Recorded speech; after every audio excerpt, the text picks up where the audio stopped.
Oh, my God. Hammond!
Welcome, and in this incredible show, Richard reads a map, James wears a hat, and I remember how old I am.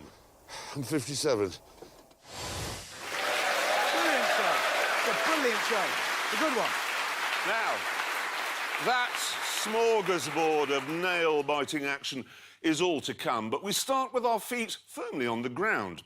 You see, us three agree on, well, almost nothing, really, but we do agree that all medium-sized SUVs are dreary and drab and rubbish. Yes, but, and we were talking about this the other day, they are incredibly popular, and we were arguing over which ones we'd buy if we absolutely had to.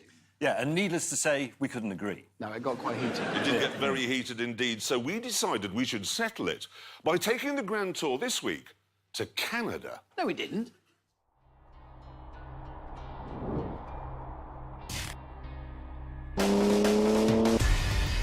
This was the meeting point we chose. The Area 27 racetrack. It was designed by F1 star Jacques Villeneuve. And it's a bit of a hidden gem.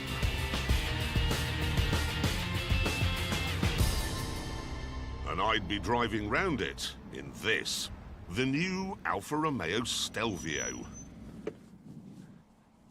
There is no way in hell that I would buy one of these, because the saloon on which it's based is faster, cheaper, more economical and nicer to drive. But if I had to have an SUV, this is what I'd choose.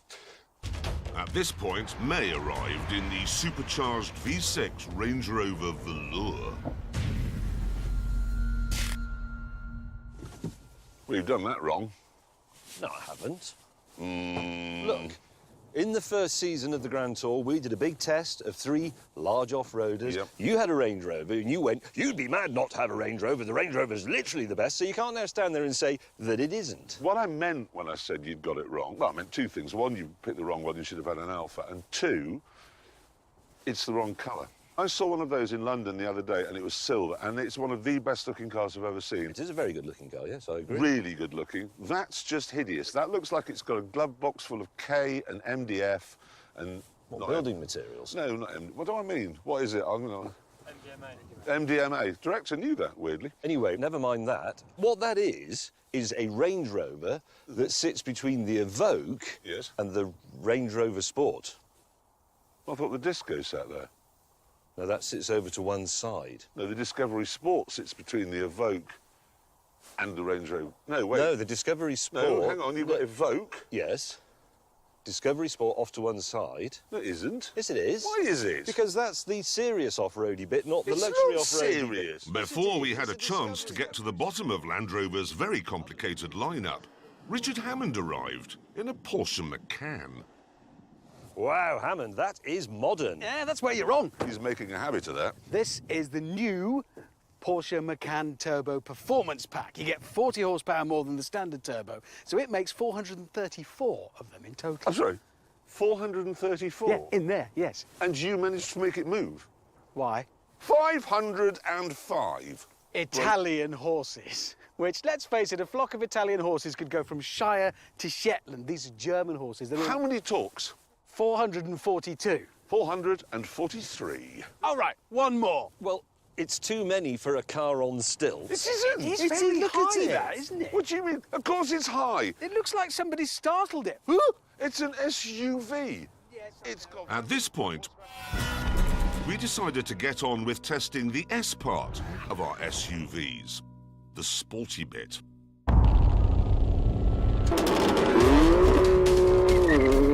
We began by sending a BMW M3 Sport Saloon round the track to get a benchmark time. It's a really, really good racetrack. Good racetrack is like saying funfair. It's just a contradiction. James, I think most of our viewers would disagree with you on that. Well, I don't know. Here it comes, here it comes. Here it is, and... 2 minutes, 26 seconds, and James May will now fail to match that in his Range Rover Velour. James was soon ready to go, but there was a problem. Can you hear me in the BMW? Could we have the brown BMW get off the track? Saying the key isn't in the car. Well, how did he do a lap? Because if it was keyless, if somebody got out with the key and it was running... No, because they it won't stop. No, they don't. What? Because they don't, because otherwise it would just stop on the motorway. What they won't do is restart. All the while this is going on, I'm forgetting the track. You go down here and you go left, and then it's a fog. Who has the key? Come on, one of you has been near the BMW. Where's the key? Have you checked your pockets? With the key nowhere to be found, there was only one solution. Ditch the health and safety, then get on with it anyway.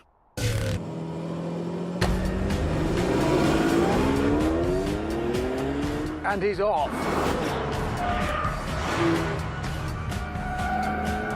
Right, compared with Pinky and Perky, I have the least power, the least torque, I have the least impressive 0 to 60 time and top speed, but I do have the mostest number of gears at 8. So that's nice and confusing.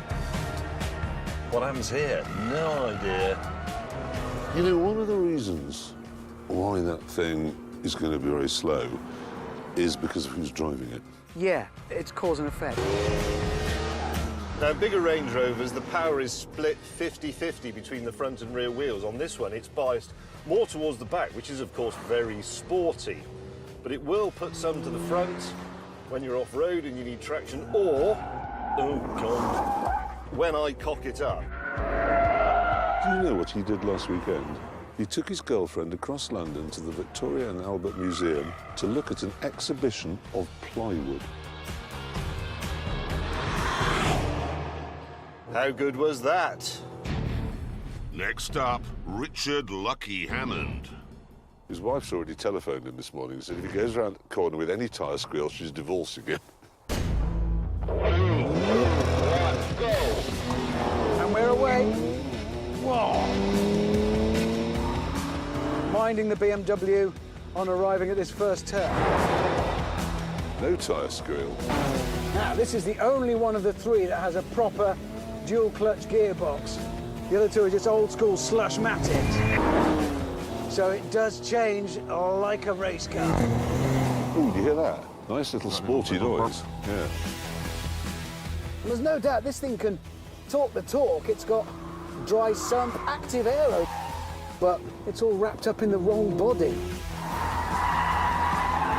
Huge amount of lean. I mean, scrabbling for grip. Those squeals from the tyres are in protest, not for joy. Hammond breaking his record, completing a lap without a crash. Finally, it was the turn of the Stelvio. 3, 2, 1, go! Oh, well, that's just a flying start. And he's hit the BMW. The twin turbocharged V6 engine in this thing Well, it's a masterpiece. There's no other word. The body's made from aluminium. The prop shaft is made from carbon fibre. This has all the ingredients of a full-on racer. And it is quick, easily the quickest car here. 0 to 60, 3.9 seconds. Top speed, 177 in an SUV. In a straight line, it would leave even the M3 for dead. But this circuit isn't a straight line, which causes a few problems. Oh, chief among which is the steering. It's as fast as the steering you get in the saloon car, and it is too quick in a car of this type. Look at hell. See what I mean? Tiniest little movement to the wheel and it's darting all over the place. Couple that to the wobbly long travel suspension and it all gets a bit haywire. Whoa! That was rubbish. What was that? all about? And across the line. After that fast but messy lap, it was time to reveal the times. BMW, 2 minutes 26. Range Rover, 3 minutes 2. Porsche, 2:46. You're only 20 seconds slower than the M3.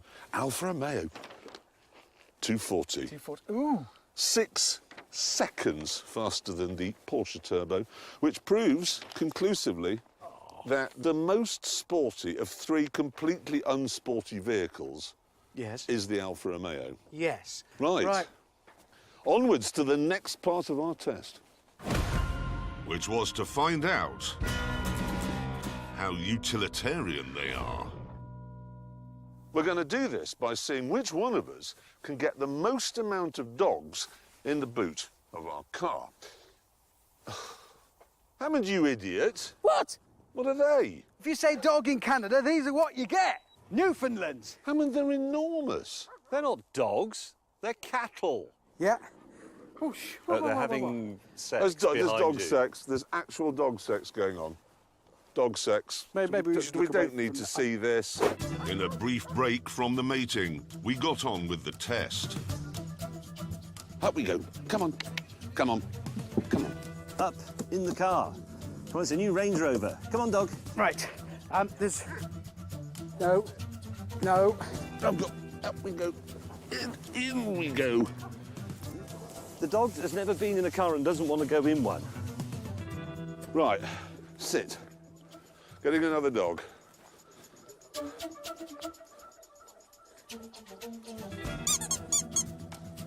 Dog beer.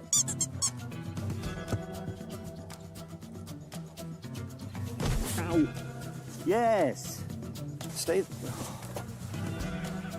The Alfa Romeo, not only the sportiest vehicle, but as you can see, perfectly capable of handling a brace of dogs. Oh. Yeah, the problem is, you know electric tailgates? If they sense anything, they'll open. Yes, that's what's... So you can't actually close. It's not going to stay in, is it? Oh! Biggest dog here is in. Yes, but you try closing... OK, then close your boot lid. Go on, then. You see, it won't close because it's electric.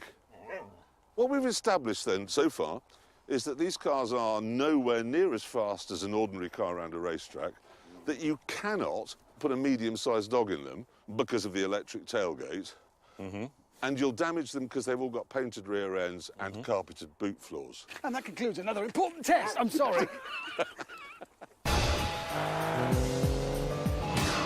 We then went for a short drive to the location for our third test. How well our cars worked as vehicles. Now, to do this, we are going to see whether our cars are better than a horse. And here comes the horse now. It's being ridden by somebody called Miney Kampf. It's Maddie. What? It's Maddie. Yes, Maddie, mine is something completely different. Yeah. Do you know, my Range Rover is better than that horse in every single way. Ah, but is it? Yes, it is. Is it? Well, yes, it is, because it doesn't jig around a bit when you're trying to get in it. It doesn't set off on its own at maximum speed. It doesn't veer off to one side to eat something or sniff another Range Rover's arse. Yes, good. Thing is, though, we're trying to find out now whether our cars are faster than this horse in this arena.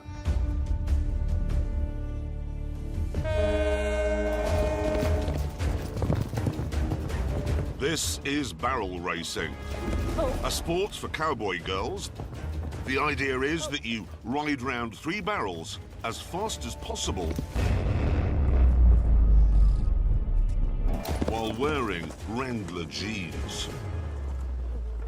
Her time was 22.69 seconds. That's what she did it in. I shall now go and beat it in my Porsche. Well, you've got to remember, this is what the roads look like where Hammond lives. Oh, all of this is like his Actually, garden. Yeah, it is. Broken tractor, Yeah. knackered old caravan. Rusty fence. It is we have come to Hammond's house. Soon I was in position and preparing for the off. Right. To do this, I need Sport Plus, firm suspension, low ride height, traction control off. OK, in. 3, 2, 1. Go! And we're off. Barrel racing. So I've got to get round this one first of all with it on my right. I'm already going much faster than the horse. Left now. What? Are you stuck? A all-wheel drive overload. What? Oh, it's gone into limp home mode. This is the most lamentable spectacle. Gonna do it again. No, don't let him do it again. No, you can't have another go. That was your time, and it was 48.7 seconds. Which means that car... It's not even half as good as a horse. Next, it was May's turn in the velour. 3, 2, 1, go!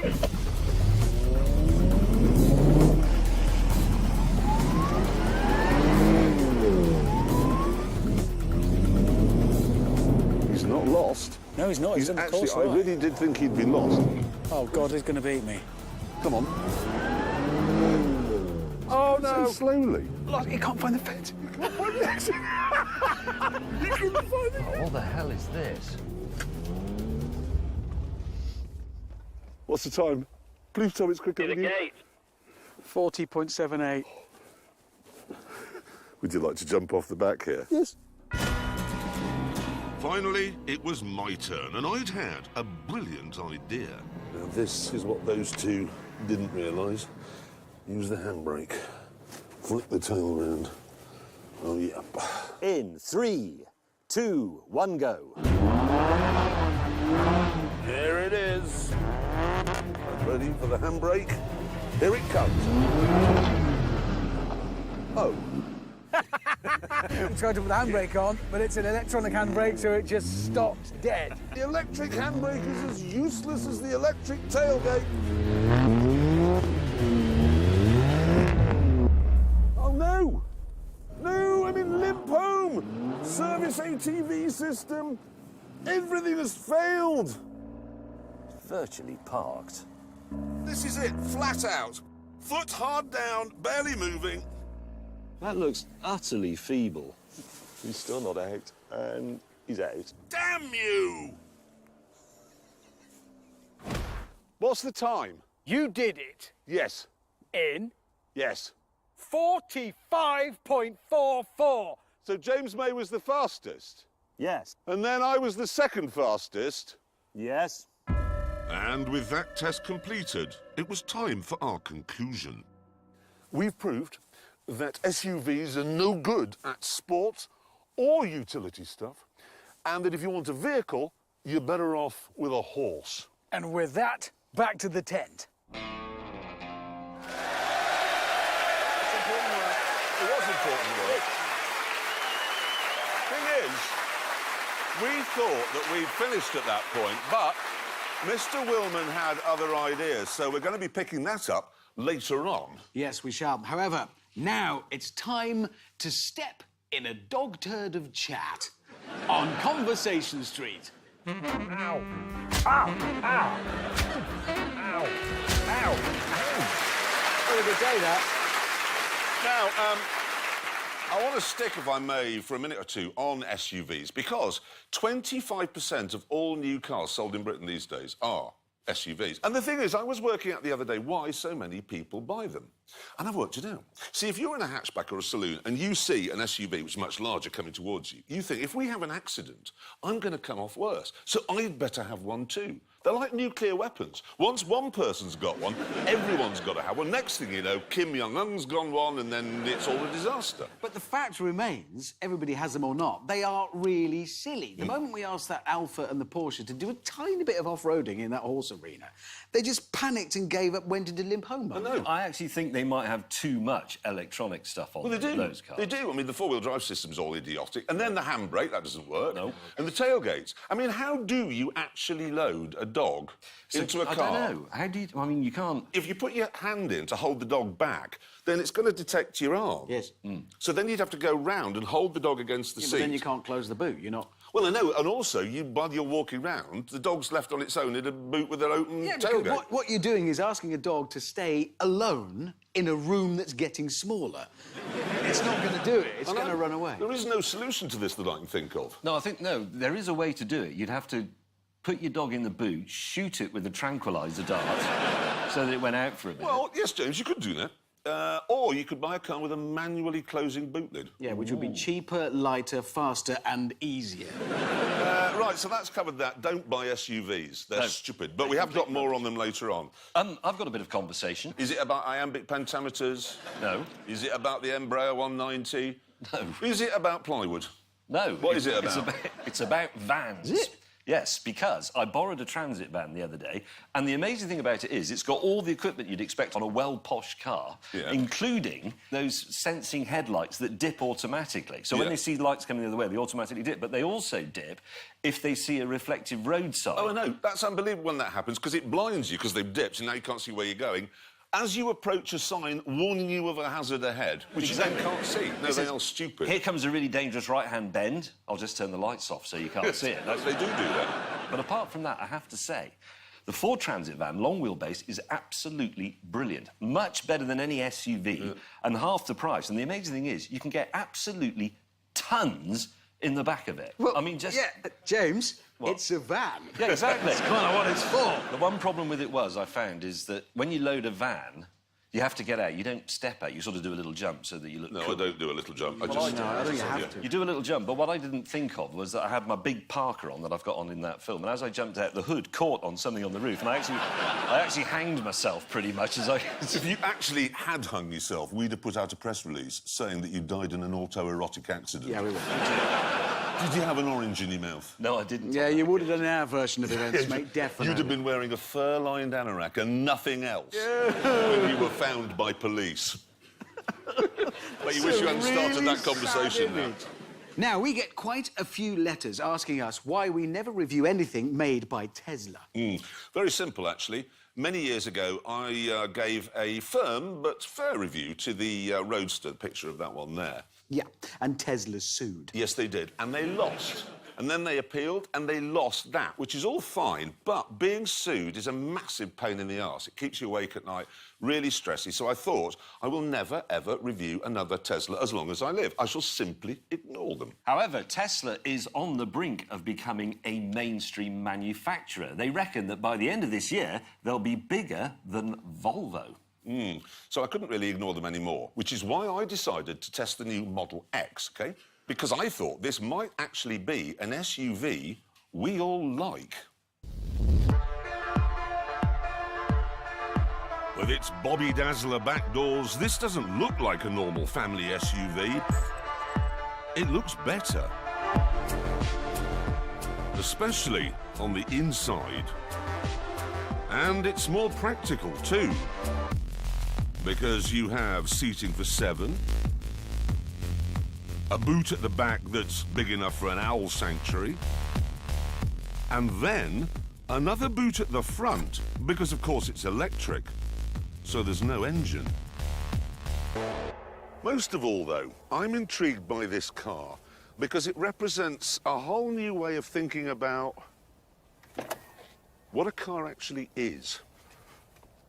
Take this enormous command and control screen as an example. It does all the usual stuff, navigation, music, connectivity, and so on, and so much more besides. For example, if I want, I can turn it into a sketch pad there, and I can just, you know, draw pretty patterns and so on as I go along.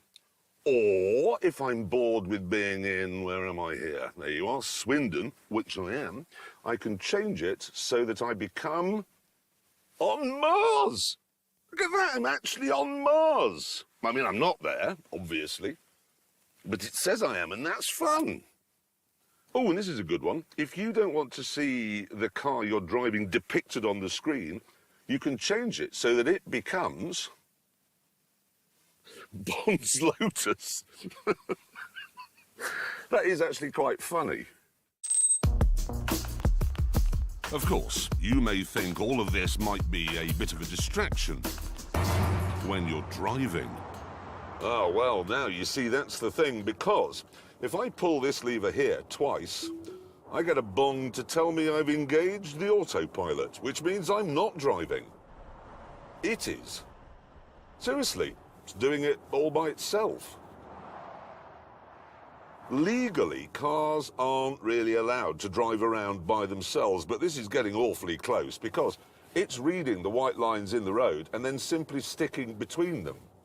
And if I want to change lanes, I don't have to bother with any of that mirror signal maneuver nonsense. You just put the indicator on, and if it's safe to pull out, it does. Put the indicator on to pull back into the central lane, and that's just astonishing. All of this means that I can drive along writing important messages on my sketch pad, because I know that if the car in front slows down, I'll slow down. If it speeds up, I'll speed up. If the traffic stops, I'll stop. Honestly, this is the most relaxing thing I've ever driven, because all I have to do is sit here. Unless, of course, I can't be bothered to do even that. Okay, the car is over there, and I literally can't be asked to walk to it.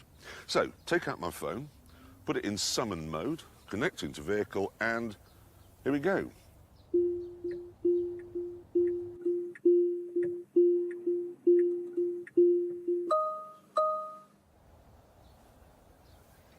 Look at that. I mean, it can't extricate itself from a parking space or come to you from the other side of town, so it is only a gimmick. But what's wrong with a gimmick? That's brilliant. And stop.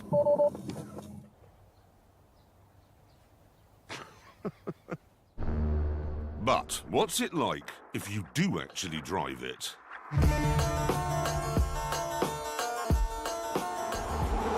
Well, because it's electric, it's quiet, obviously. Eerily quiet. Stupidly quiet. Too quiet, as they say in the movies. It's also heavy because of its massive battery pack. However, because it's mounted under the floor, the centre of gravity is very low down.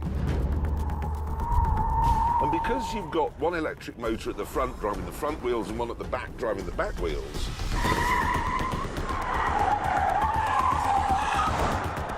the car feels nimble and agile. Feels good. So, you're thinking it's a fun-filled family car with show-off doors and lots of stuff to excite your inner child. But that there's nothing here for the enthusiastic motorist. Not so fast on that one, because what I'm going to do now is drag race this family SUV against a mid-engined, V10-powered, 600 horsepower Audi R8. Right, before I do this, I'm going to engage what's called ludicrous mode. There we are. Hold on, I've got a choice. Really want to do this. No, I want my mommy. Yes, bring it on. There we are. And then, because I have the mental age of a 9-year-old, I'm going to use the warp speed graphic. And there it is. Right, good. I'm ready.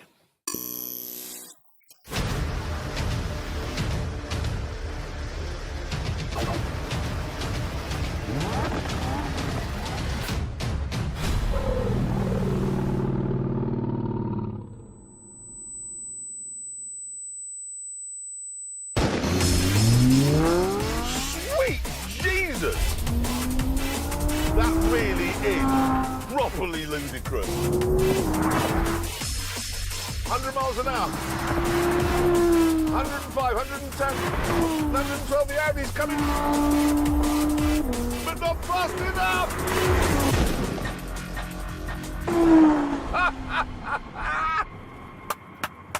That is astonishing. Small wonder this thing is fitted with my favourite mode of them all, celebration mode. There we are. All I have to do now is put it in park, get out and lock the doors. What's this?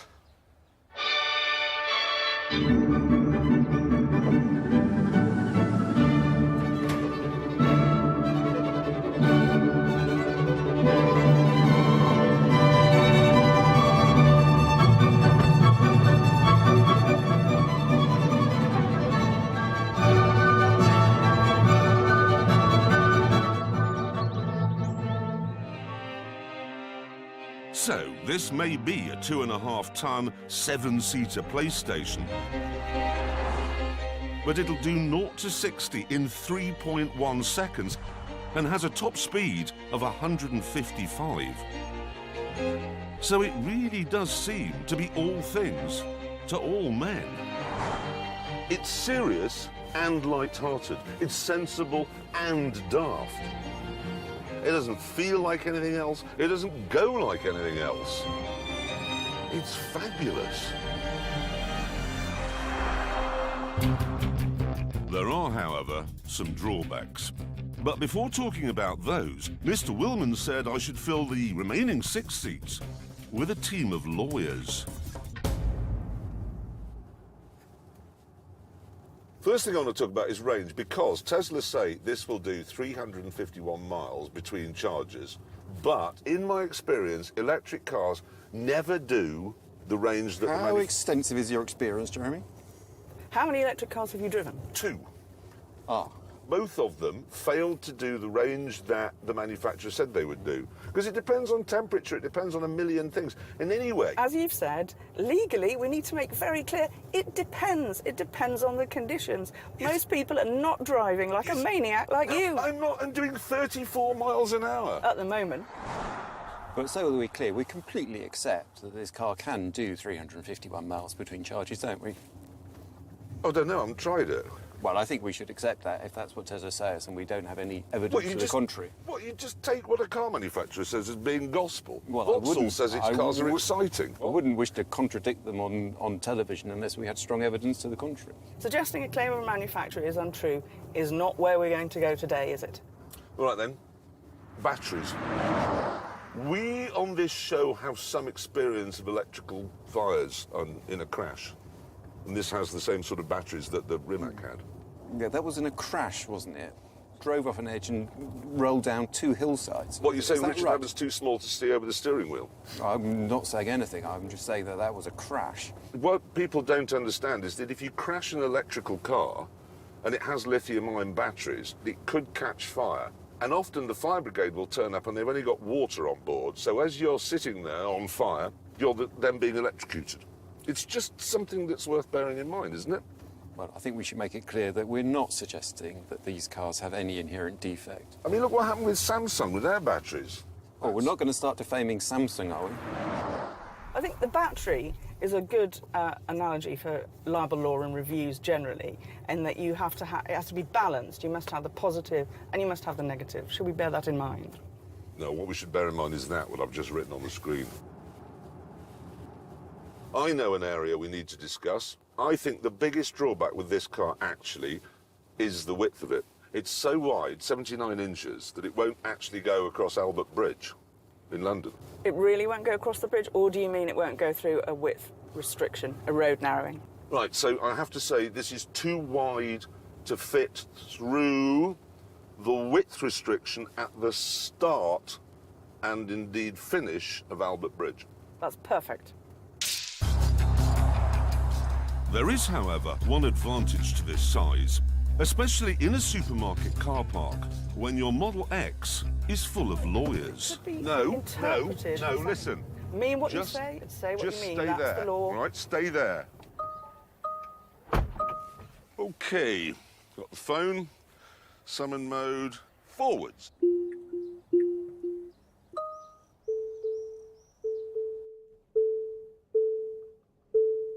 So that never ceases to amaze me. Little bit more, and stop. Right, now they can't open the doors, they're trapped, which means they can't interfere when I tell you this car's really big drawback. It's £156,000. There's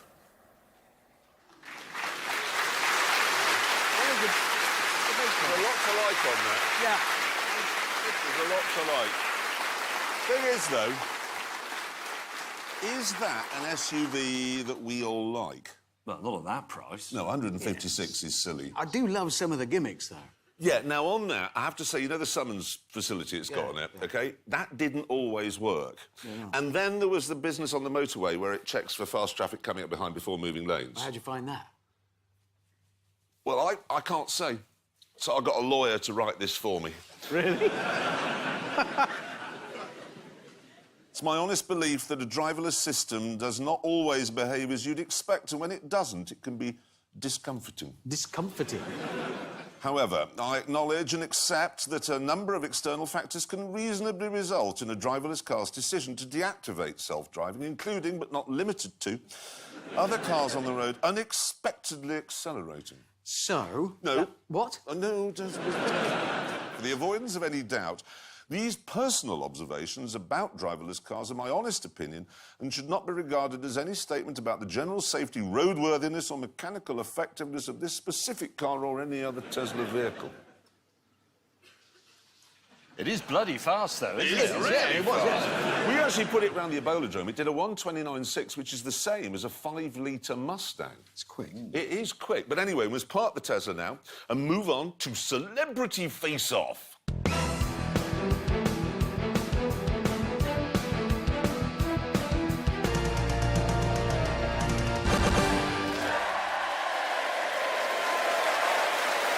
Another important question, and it's this. Who is the world's fastest golfing enthusiast?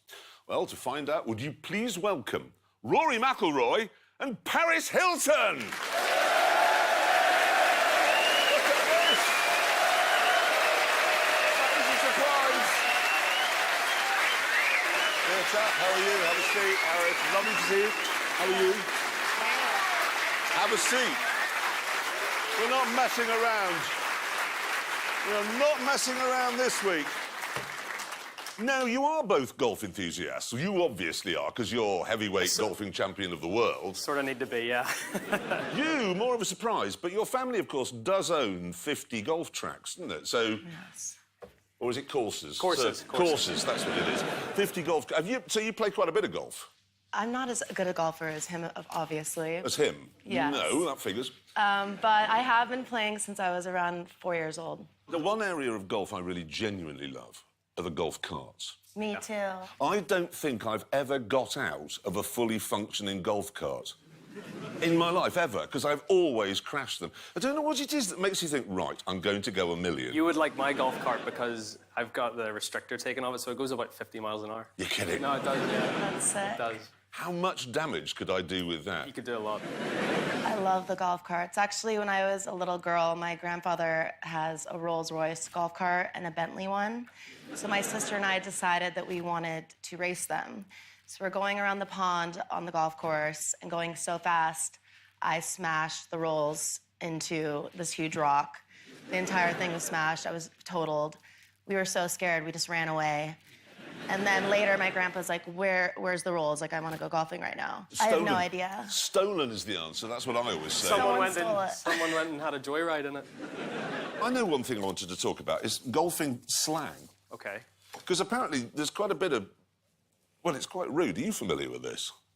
There's a Richard Hammond, I know that, isn't it? There is a Richard Hammond, which means straight down the middle like a rocket, then veers off into the rough at the last minute.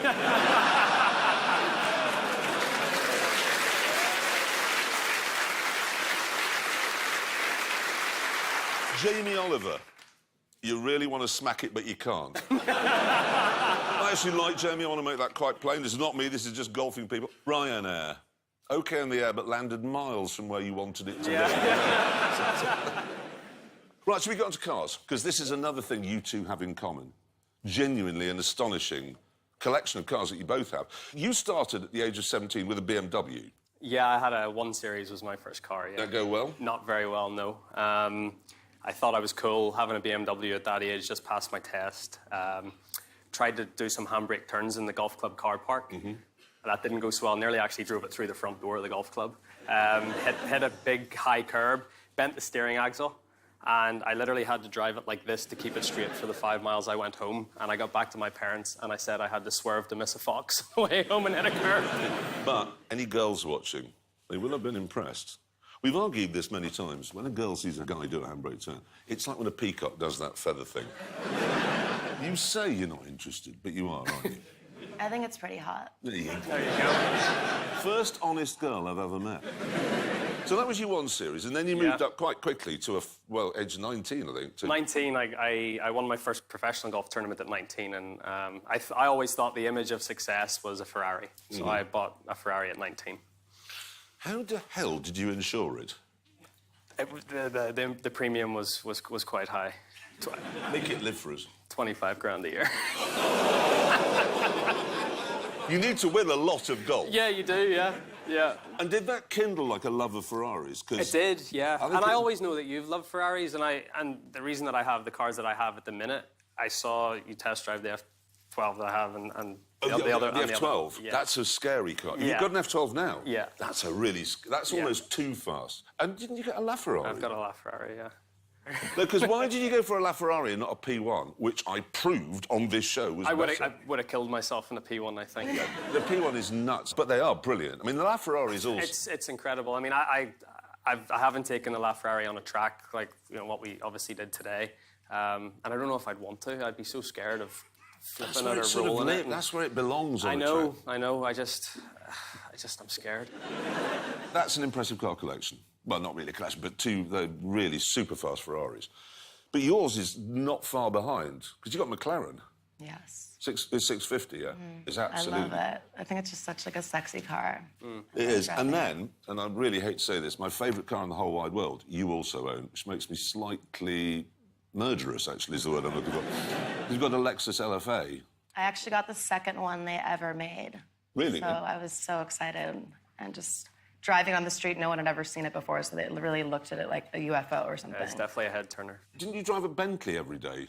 Yes, I actually had a Bentley custom-made, so it's all baby pink with crystals all over. Oh, wow, there you go. It's very pink. I used to drive it all the time, but when I drive it, it's literally like Mickey Mouse at Disneyland. People are pulling over on the freeway, I wonder why. taking selfies. It causes, like, accidents almost, so I try to keep it at home now. Anyway, listen, you obviously came to do your laps. There's no snow this week, which is good, but it's still quite greasy. It was icy. Yeah, it was a little greasy, yeah. Icy and greasy, so we're not going to be looking for a record time today. And you were seriously pushing it, by all accounts. I was. I mean, I love driving fast, and I love when there's no cops around to pull me over, so it's... Yeah. Exactly. Well, anybody want to see an outtake, actually, of Paris trying really hard? Let's have a look. This is the last corner, which you've got to slow down for, which we obviously never told the poor girl. Here we go. Shit! That's a properly big one, and well done. You did have a problem, apparently, with that last corner. Because I just wanted to go so fast at the end, and then just making that right. Because it's a really slow... You've got to slow right down to get around. Yeah. I thought I was going to flip over. I was actually really scared at that point. Would anybody like to see Paris's actual lap? Let's play the tape. Yeah, that's an aggressive start. Let's go. Okay, the first S. Ooh, beautifully done, keeping it very tidy. I like to brake there. Oh, yeah, was that left foot? Probably not left foot braking, that's panic braking. Oh, I say, nicely tail out there. On to the difficult bit. And how are we going to handle this? First right, wide, but God, nicely held. And completely off the track. But that's okay, back on it again now. Rocks. Hitting rocks? Oh, that's family-friendly words there. Through the gravel cell, still looking tidy. Not necessarily the wrong thing to do, keeping it tidy. Oh, that's wild. And now trying to get in shape, ready to go back on the tarmac. I bet this was slippery too. Oh, no, you've done that beautifully. And then, right, now, round the final left and on to the straight, flat out. Let's do it. Now, this isn't your tricky, but this is now, you've got to start braking now, and do you? Oh, yeah. That's heavy. That was probably too much braking, but there we are anyway. You've made it across the line. Nicely done. Good. Looks good. So what do you reckon, then, now you've seen that? Are you feeling nervous? Yeah. When do you want to see Rory's lap? Yeah. Let's see if you chose the wrong sport. Here we go. Right, and we are underway. Third, fourth, breaking the 50 board. This is a man who's been listening to the instructors, haven't you? You can tell, that's nicely done. Listening to the instructors is always the key, really. Most men think, I can go better than they do. I know more than they do. Right, and holding it on. Yeah, are we going to take the Paris line? No, we're going to stick on the actual track. Oh, a little bit. Don't let it get too sideways, Rory. Yeah, that's beautifully held through there. Smooth power application. Yep. And more of it. Yeah, you should have done this. You're in the wrong sport. No, this is looking very good indeed. Are we going to be able to control it here? Yep, very nicely. And keeping it to the right. Which puts you in the right place for that left. You managed to keep 2 tyres on the track, so that's all right. And off we go. Okay, come on. Lift a little. Turn in.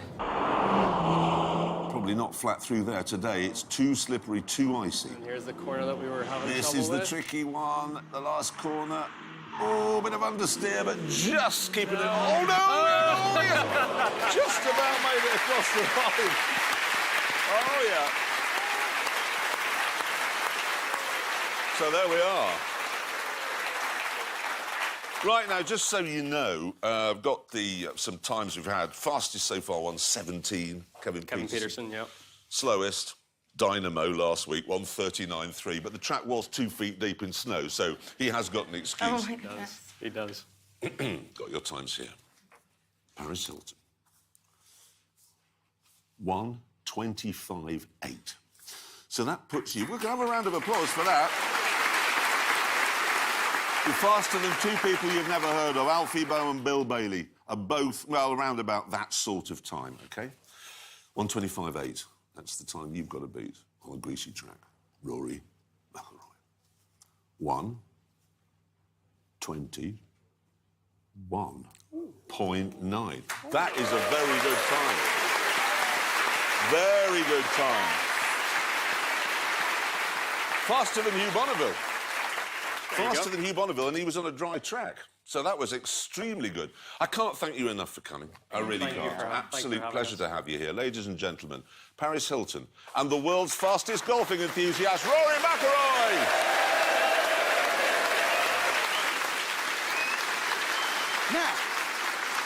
Now, earlier on, we were in Canada, where we proved that medium-sized SUVs are useless at everything. But Mr. Willman said the tests we'd done were idiotic.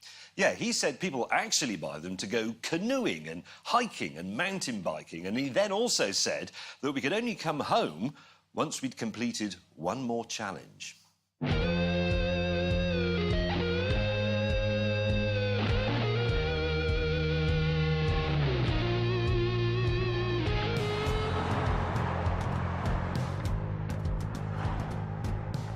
Why are we towing speedboats? Never mind that, James. Why have you bought a brown speedboat? It's orange.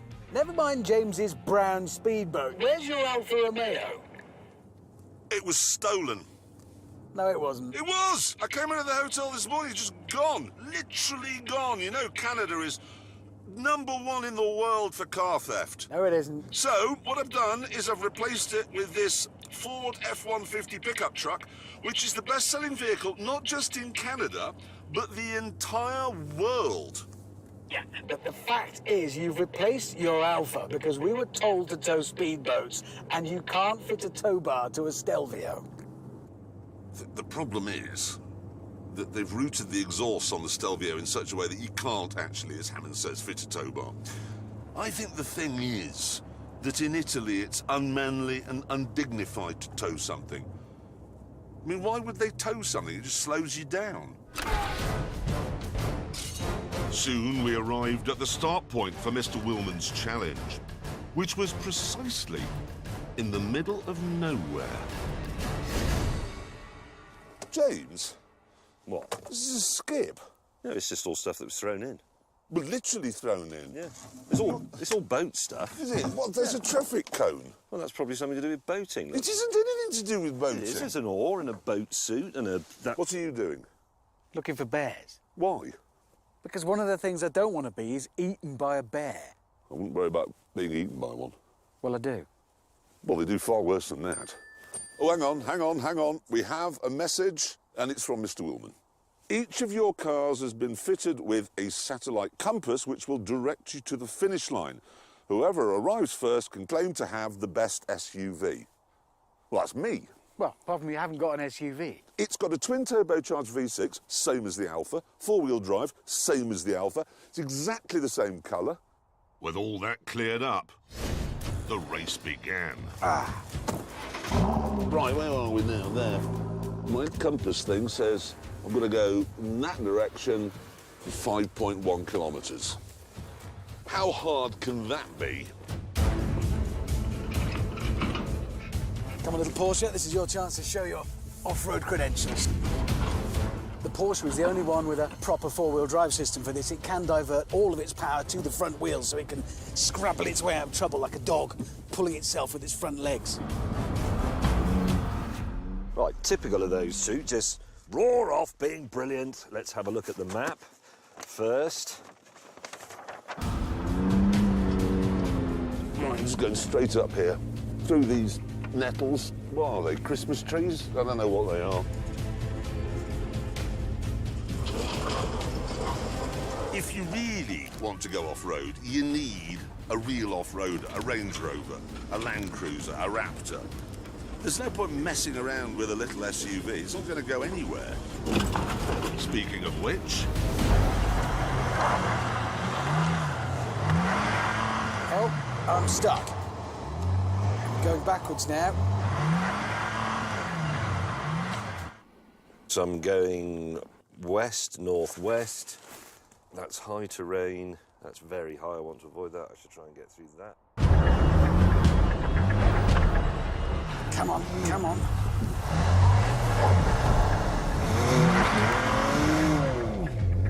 All-wheel drive overload, rear-wheel drive only, reduce engine load. It doesn't work. I need another route. James, meanwhile, had sorted out his route and was now sorting out his car. I'm putting my response system in grass, gravel and snow. It has just started snowing. I also have... What the hell is that? It's Hammond, look, he's got exactly nowhere. What a spanner. Anyway. With both my colleagues still on the start line, I was winning by miles. This is a very narrow little path, this one. I don't want to be making a mess. Oh, hello. Right. What that is a fallen down tree. How the hell do you reverse a trailer? So if I turn the steering wheel this way,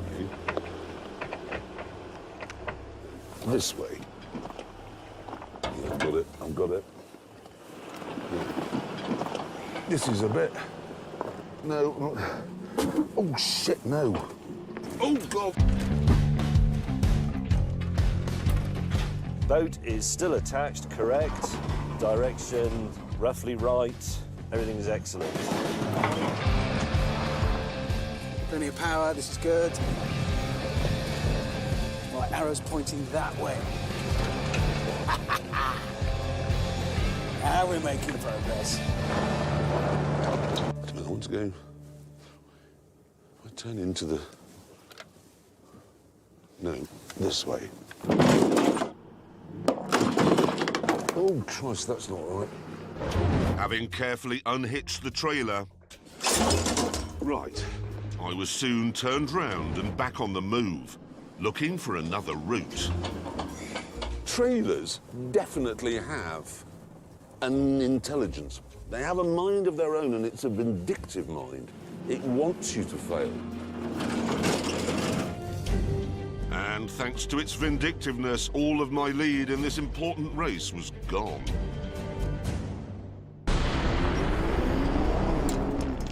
Quite ballsy of Land Rover, really, to build a car that doesn't have a low-ratio gearbox. But there is a lot of electronically controlled stuff. The central diff, for example, it just locked for me then. I can feel it working stuff out, finding the grip on the different wheels. And it works, look at that. My off-road work is exceptional. How long before James May says, keep your thumbs out of the steering wheel? It's all he knows about off-roading. Thumbs outside the steering wheel in case it kicks. Mud ruts selected, just because it's gone a bit slippery. But then I, too, hit a dead end. Oh, cock. Right, trailer reversing tip. If you look in the mirror, and I see I want the boat to go that side, I lift that hand. So you look in the mirrors, so I do that.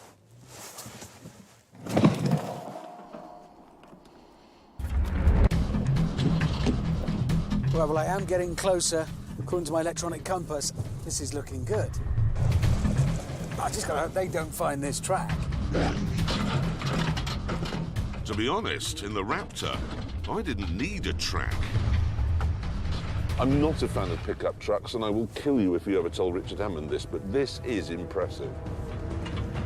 It's just drumming its fingers coming along here. I mean, if I'd have asked it to tow a battleship, maybe it would be struggling a bit, but a speedboat, pah!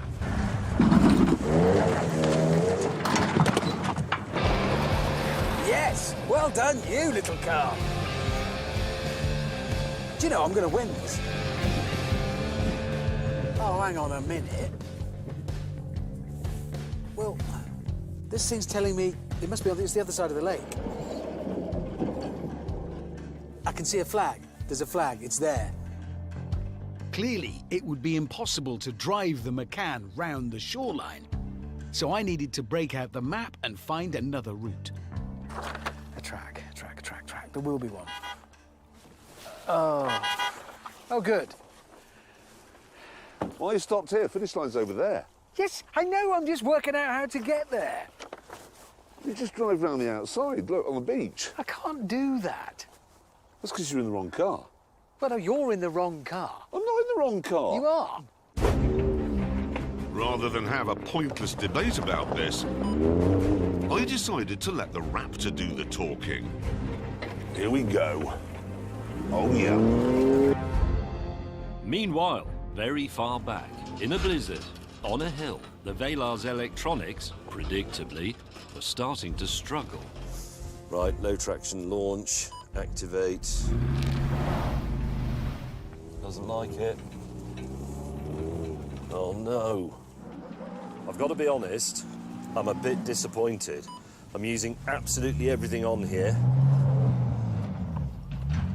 No. Come on, there you go. Oh, what's that big bump? This beach is woodier than I thought. But the speedboat is still upright, and that's good. And round and we go. Oh, no, no, no, no, no! No! Bloody hell! Distance reducing. Hill descent control is automatically on. Controlling the speed with my thumb. It's excellent at going down hills. This Range Rover, not so sure about it going up them. Having righted the boat with no help from any of the film crew, I was back on the move. Stop just dithering about. Oh, God!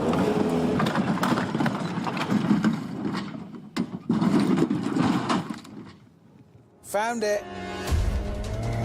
This is what we need.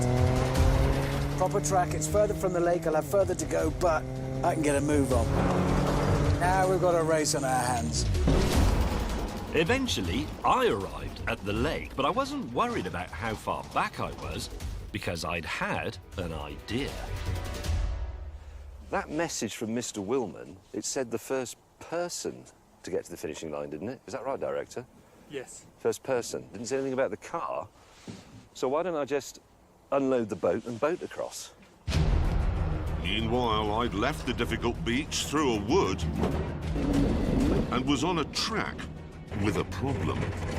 My vindictive trailer has now decided to have a puncture. So I'm going to pay it back by not stopping, because I haven't got time. I didn't even stop when the vindictive trailer decided to be on fire.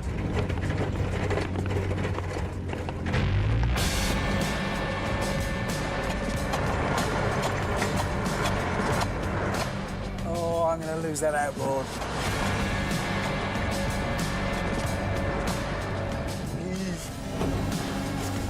Boat suit.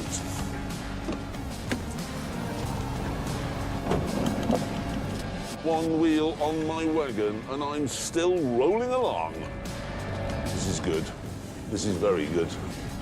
But then... Bloody hell. No! I'm in another dead end! there was only one thing for it, another manual three-point turn.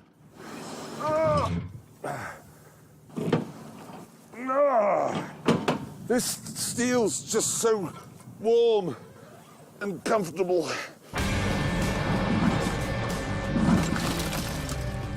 Oh, come on. Drifting my boat.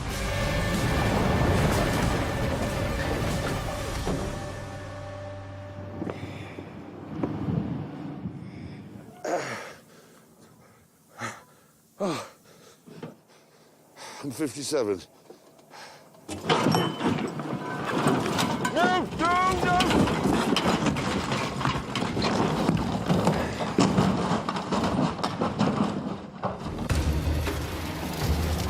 Come on, come on, come on. Right. Meanwhile, I was ready for the final charge. Goodbye, losers. Ignition. Start.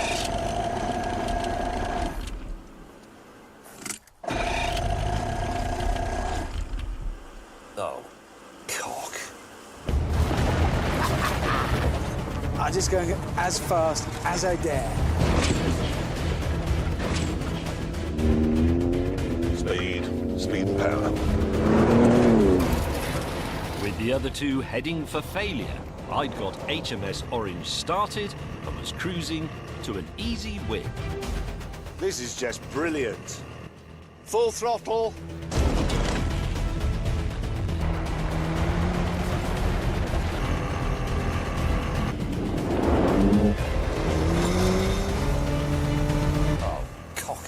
The boat is beginning to behave oddly. There is a bit of water coming in, but it's not very far.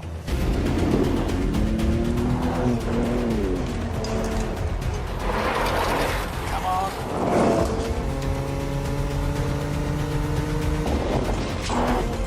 There's the flag. Oh, really? Loser! Oh, God. Well, hang on a minute. What? Where's your boat? It was there. No, it's not. It's just some bits of boat. That's It's not a boat.